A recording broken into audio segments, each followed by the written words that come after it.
Alright, welcome to episode 2 of Aniview. And I'm Leon. I'm Lyzl.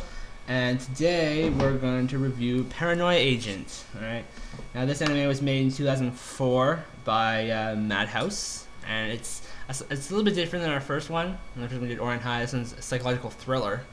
And I think we both really enjoyed this one. Mm-hmm. I think so. So Lyzl's going to start here. It's psychological thriller, and big difference from Oran going on here. And so this is more up my alley. These are my type of anime. Yeah. I think you really like this one, not so much some of the other psychological thrillers as much as me. Mm-hmm. Kind of my obsession. Summary of the story goes that basically there's this character, the shonen bat, or if you're in English, little slugger.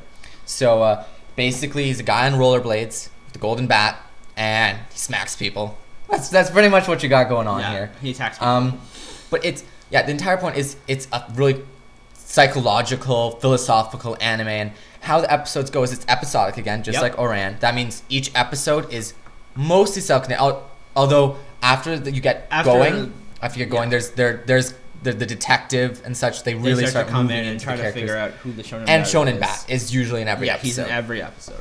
So So how you got how it works is this toy maker made this toy called Maromi. Is that right? Yeah. Yep. And it's like this little doll thing, fluffy dog. And she's not producing a new toy, so she's kind of going a bit crazy. Yeah, she doesn't know she's how. getting really stressed.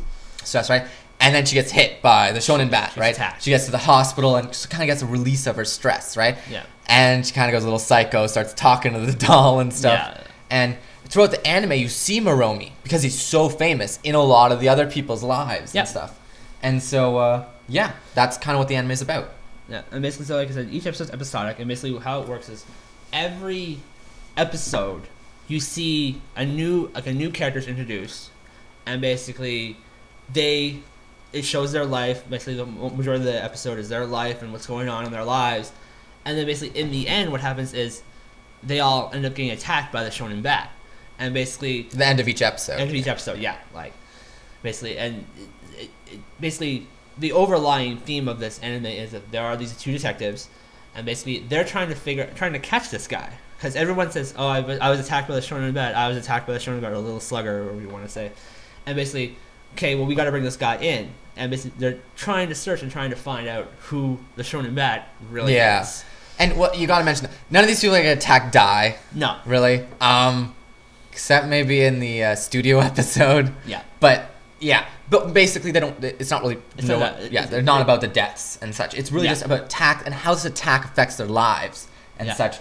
It is a really weird, freaky anime. I must say, if you're into that kind of thing, it's not one that you're just like, yay, look at the characters go. No, you've got. It's very dark, very kind of grungy. I'm going to say it's very hardcore in the eeriness and the creepiness of this anime. You've got the opening. Okay, so opening of this anime usually get a nice song sung by then. This opening is so catchy and so weird. It's like yodeling, laughing. And you see all the characters laughing. It's very psychotic. And it suits the anime perfectly. Yeah, it suits it so well. Yeah. The ending also, it's kind of like a carousel music. Yeah, carousel, and they're all kind of like carousel. Woo! It's very well done. Definitely very good accompaniment to the anime. Yeah. If anime is similar, the biggest one for us we think is similar is Serial Experiments Lain. Yeah. So if you've seen that one, you're pretty much gonna like this one. Oh, yeah, I mean, very very much the same overtones you got going on here. Yeah. Very psychological, weird happenings a lot. Things that just like I don't really understand why that happened and stuff. You're always on edge trying to solve the mystery type thing. Obviously it does reveal who the shonen man is, but that's near the end, and we're not gonna go into that. Yeah. We want to leave that for we love the ending. The ending is very well done. But and it takes it's symbolic almost in a sense. So you gotta it's not gonna be like, oh, that everything makes sense. Well, kinda. This is definitely not this is like I said. This is totally opposite from Oran High. Oran High is very sit down and watch it and yay, happiness.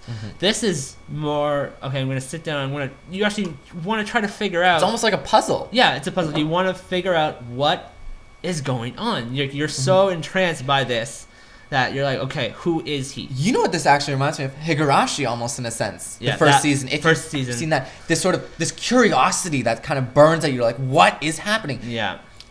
It's very similar to Higurashi as well, and the overtones. Almost, yeah. No crazy murdering little girls. No. But the creepiness. There's creepiness in this. Oh, yeah. It's very creepy. Yeah. And stuff.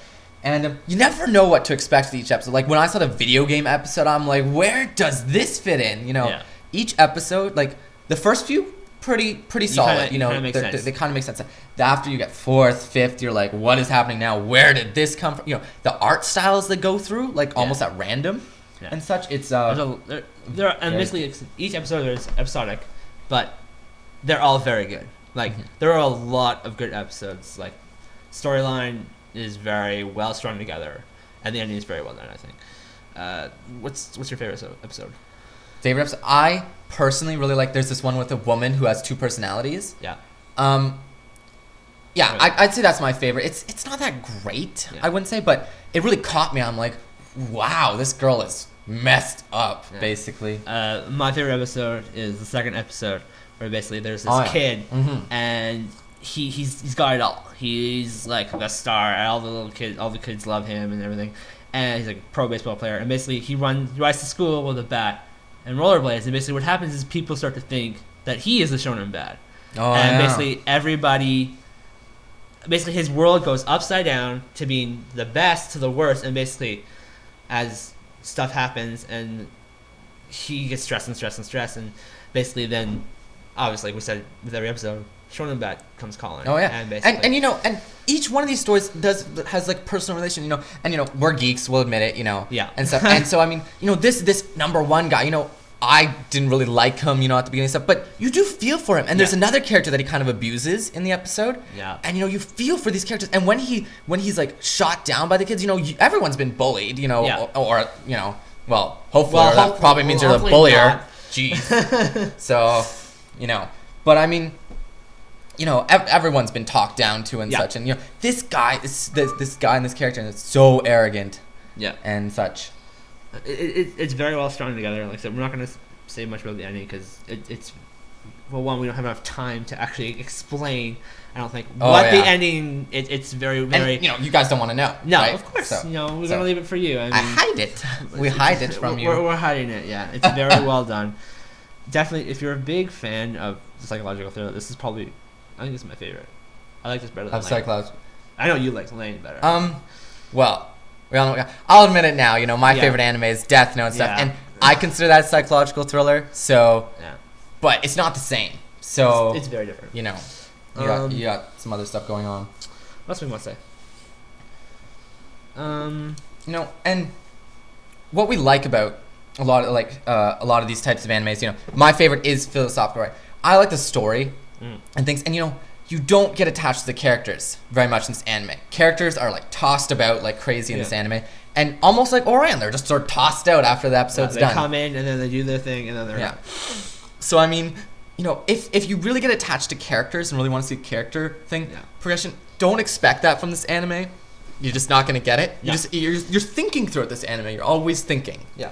You know, this one's more. It's more about the problem at hand and what is going on, and you, the viewer, trying to solve it if you can. All right, so I'm gonna give this. I think I'm gonna give it a buy as well. I'd buy this. Well, it's really good. It's kind of hard for me to say since I've seen it. I'd probably buy it too. Really like after watching it, I'd buy it for sure. I mean, this is really. And it's 12 episodes, right? So I mean, it's like, very, very short. Know, it's you know, that's one thing. You know, I like a lot shorter anime overall because I feel like, you know, the purity of the story goes in, right? Longer animes can get really good character development going on and such. This one's more about the story. Yeah, this is very, you know, the whole plot is shown throughout this, and it all fits in well. So if you have any questions about the show or this anime or such, or want us to review something, give us an email at aniview@hotmail.com. Okay. And we'll see you next time. See you next time.